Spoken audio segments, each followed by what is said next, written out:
Selamat siang pemirsa, Presisi Siang kembali hadir untuk Anda, edisi Rabu 14 Mei 2025. Selama 1 jam ke depan kami telah menyiapkan sejumlah informasi terkini. Bersama saya Brigpol Intan Anansih, kita lihat dulu 3 berita utama siang ini.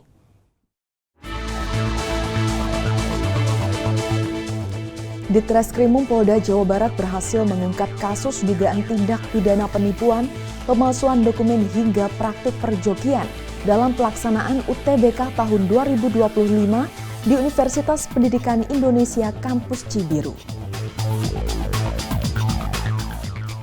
850 tim gabungan personel TNI Polri disiagakan dalam pengamanan perdamaian secara adat dengan melakukan proses belah kayu doli, yakni membelah kayu.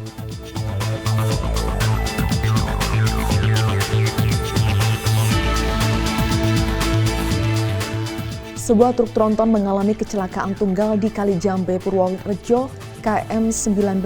Meski terguling di bahu jalan, tidak ada korban jiwa dalam kecelakaan tunggal ini.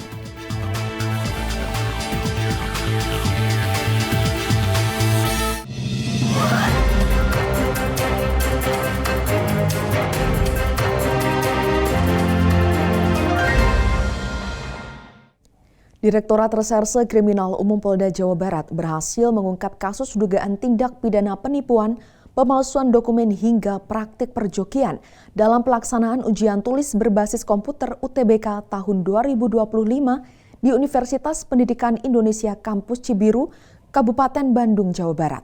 Berikut laporan personel Humas Polda Jawa Barat Bribda Muhammad Fikri Reza.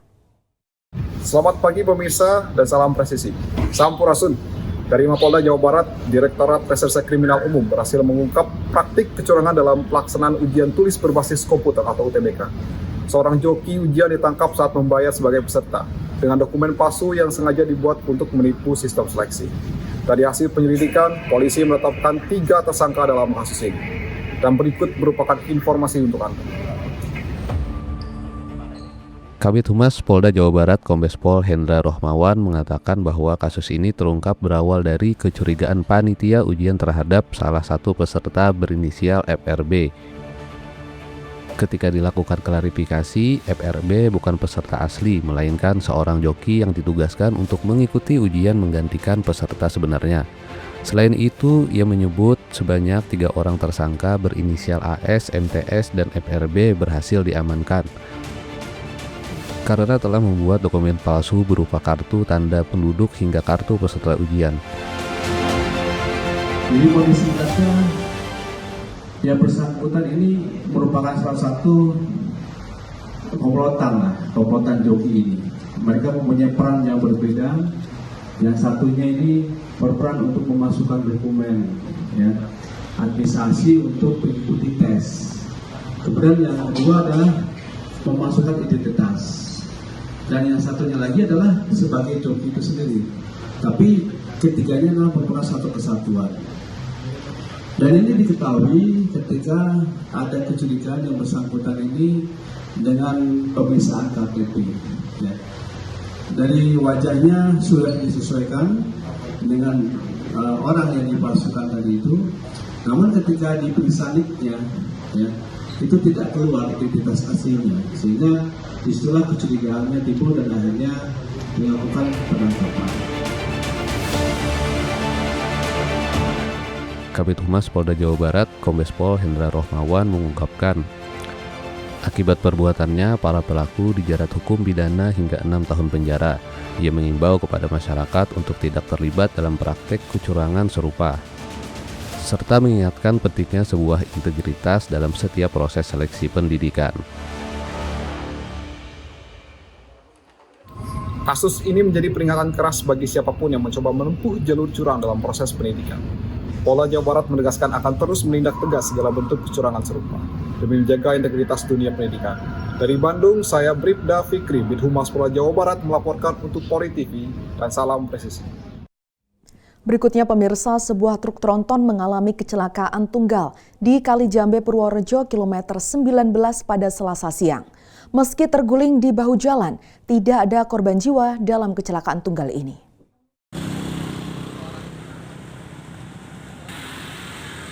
Melansir informasi dari unit Laka Satlantas Polres Purworejo, kejadian bermula ketika kendaraan melaju dari arah utara ke selatan Jalan Magelang menuju Purworejo dengan kecepatan sedang.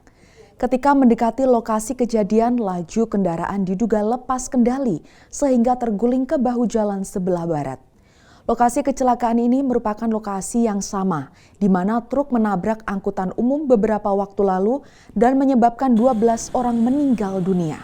Meski demikian, kecelakaan tunggal truk tronton ini tidak ditemukan korban jiwa. Sopir truk berhasil selamat tanpa luka, namun insiden ini menyebabkan kerugian material mencapai 50 juta rupiah. Kapolres Purworejo AKBP Andri Agustiano mengatakan saat ini truk dengan muatan berat untuk sementara waktu tidak diperbolehkan melewati jalur tersebut untuk mengantisipasi tidak terjadi kecelakaan kembali.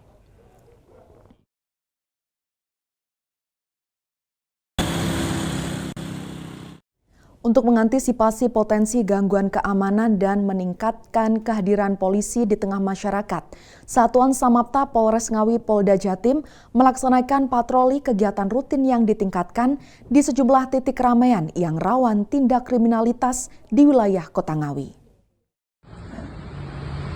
Patroli kegiatan rutin yang ditingkatkan ini dipimpin langsung oleh Kasat Samapta Polres Ngawi AKBP Dandung Setiawan bersama anggota patroli Samapta dengan lokasi sasaran tempat umum yang ramai aktivitas warga. Kehadiran polisi di lokasi-lokasi tersebut merupakan bagian dari upaya pencegahan dan memberikan rasa aman.